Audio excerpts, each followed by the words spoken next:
Hello, welcome to Panic, Crashes, and Manias, an overview of the speculative sea bubble presented by Mark Schneider and myself, James Gomez. The topic we will be covering are a brief overview of the bubble, how risk and return played a role, how the value of this company was valued, and a brief behavioral economic discussion to conclude. So, what exactly was the South Sea bubble? It was the 18th century, and England was at constant war, and the country was in extreme debt. The South Sea Company was an international trading company and was granted a trade monopoly by the government in exchange for acquiring large amounts of the government's debt. At one point, the South Sea Company took on England's £31 million debt. In exchange, the government would allow South Sea Company to issue stock equal to the value of the debt. Any increase in the price of the stock on the market would result in pure profit for South Sea. The South Sea Company hoped to be as large and profitable as the East India Trade Company was. However, there was one issue.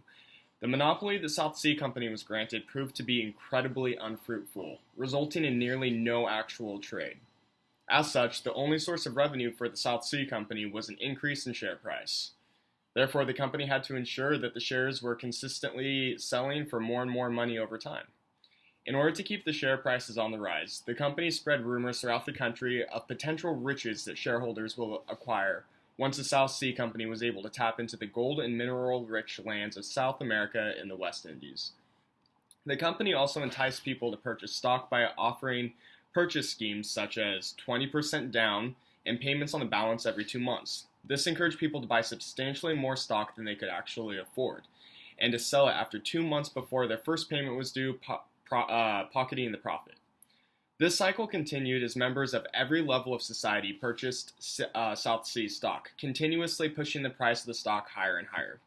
To keep this momentum going, South Sea even allowed people to borrow money from the company in order to purchase more stock. Clearly, this wasn't sustainable in the long run.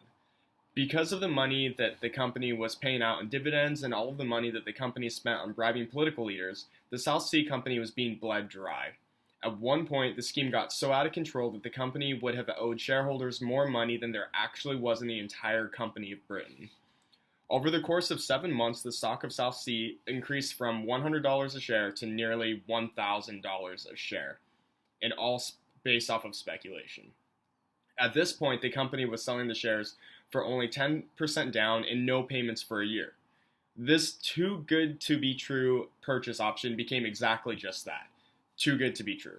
In the blink of an eye, members of every aspect of society realized that the South Sea couldn't possibly be capable of sustaining itself at this rate.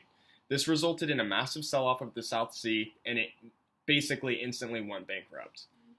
And that was the overview of the South Sea bubble. Mark is now going to discuss the risk-return aspect of this bubble, as well as a valuation discussion. Thank you.